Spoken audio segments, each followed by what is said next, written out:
Hello guys, welcome back to another election prediction. This time it's going to be my final 2022 House of Representatives prediction, so let's get right into it. So let's fix the map first things first. Nevada, none of these districts are lean Democratic. They're all going to be toss-ups.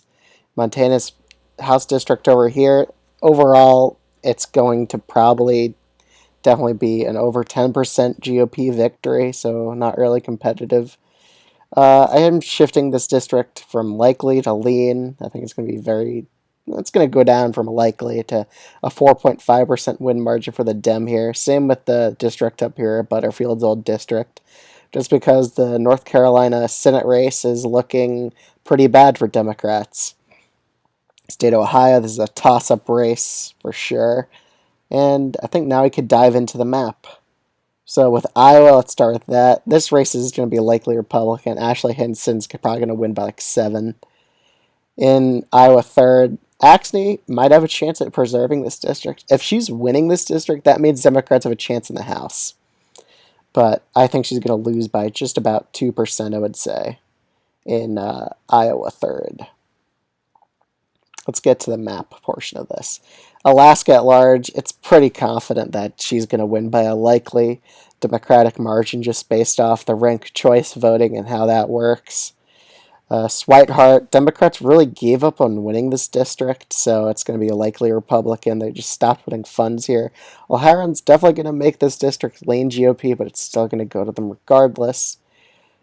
Kirsten Engel is just a very weak Democratic candidate. She's probably going to lose here by a decent amount. In California's districts, I agree with Michelle Steele and Mike Garcia. They're both probably going to win by a lean Republican margin. Katie Porter and Mike Levin are in a more competitive race than previously thought, so it's definitely narrowing up. I agree with those ratings here. Valeteo, I really think is going to pull off a lean GOP margin, and same with John Duterte. The primary here in California even had Duterte favored to get over 50% before.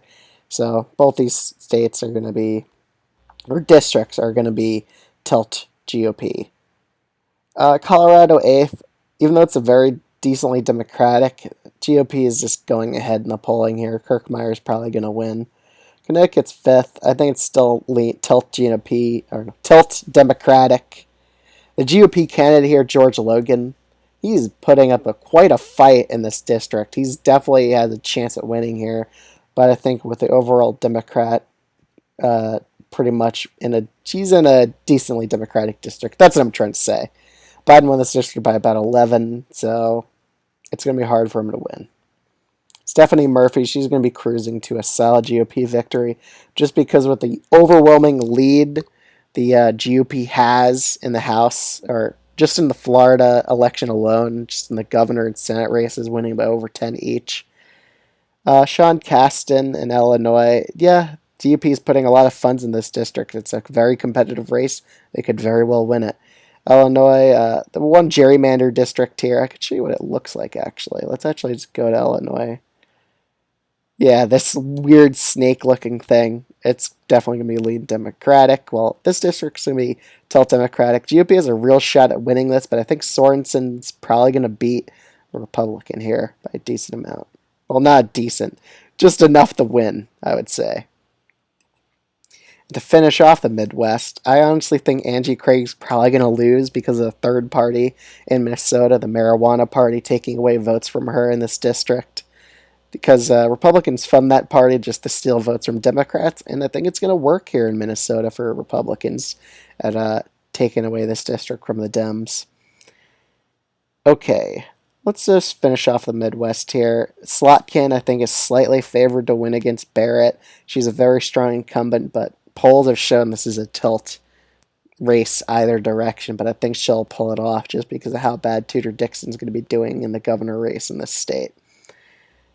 Okay, now let's hop over to New England. I think Jared Golden's still favored here. He's a very moderate Democrat, which is definitely going to help him in this state of Maine, especially Maine 2nd, which is fairly Republican.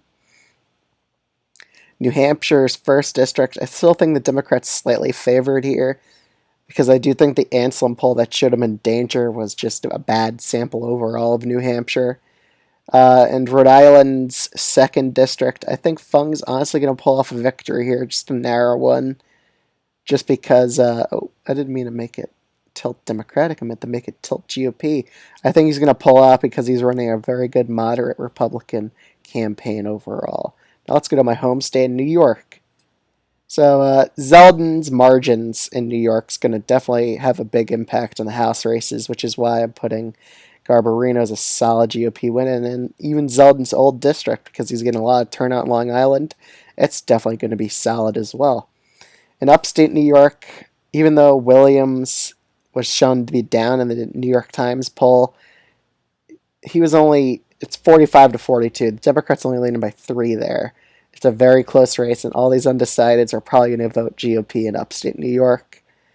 Democrats are even nervous about possibly losing the governor's race in New York and losing a lot of House races, so I think it's fair to say New York 22 is going GOP. New York 19th, even though I have my doubts about Molinaro before, I still think he's going to pull it off, even though the Times poll shows him down by 3 or 5 points. I think it's like 5. I think all the undecideds are probably going to go swing to him just because the GOP are winning on the key economic issues in the polling so far. Well, New York 17th, Maloney's definitely going to be in a hard competitive race, but I still think he's going to pull off a victory here against his Republican opponent, Lawler. That's how you say his name. While Santos versus Zimmerman, I honestly think Santos is going to pick up this congressional district just because of how Democrats are worrying about doing pretty bad in the House races in the 2022 elections. So let's keep going here. All right, let's focus on PA. Well, actually, Ohio popped up first. So Ohio, I agree with the rating in Ohio 13th. It is lead GOP, and I do think Chabot's going to pull off a narrow victory. He's a pretty well-established incumbent, and so is Marcy Kaptur. She served pretty much 20 terms here. I still think she's going to win just because of how bad her Republican opponent is. Even though it's a very Republican district, I think she's going to win. And Tim Ryan helps her out there for sure. Helps getting turnout. Pennsylvania. Now, I agree with the rating in Susan Wild. I think she's going to lose here by tilt GOP margin. Well, Brian Fitzpatrick, he's going to win by over 10. Very popular incumbent Republican, so I do think he's going to pull off a victory here.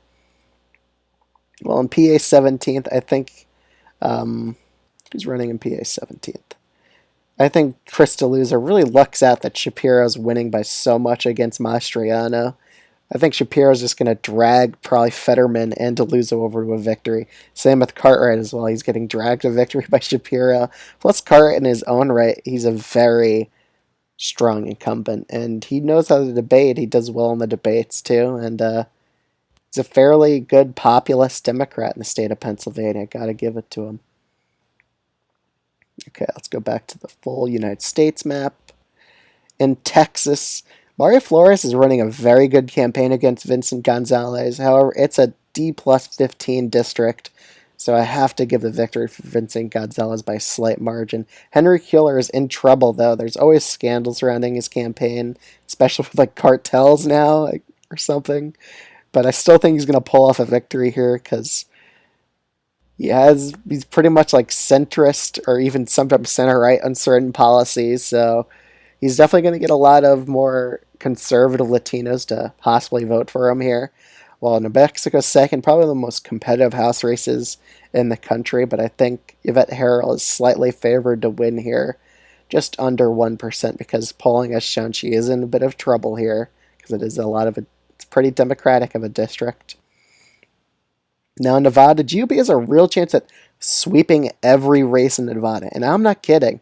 That's the way the early vote's going in Nevada. It looks like they're going to win the governor election and the Senate race, and Dina Titus and Susie Lee in the polling have shown to be down. Titus has been shown to be down by a likely margin in Emerson poll, but I don't think she's going to lose by that much.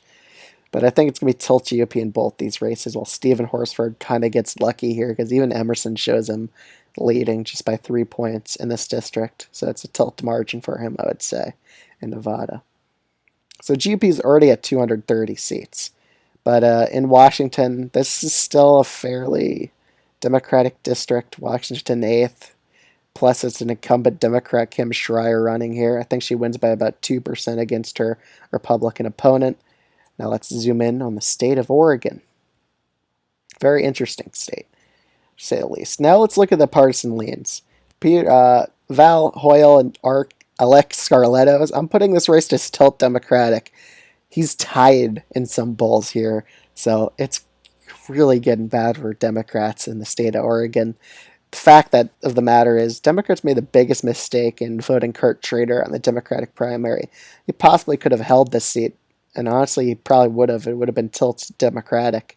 But the fact that they're running a more progressive Democrat here means more moderate voters going to be siding with Lori Chavez de Rimmer. So I think she'll win by 2% here, or maybe even 3 in Oregon's 5th.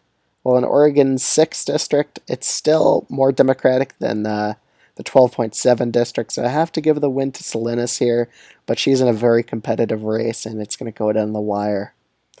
So overall, let's take a look at the House map, just as an overall perspective.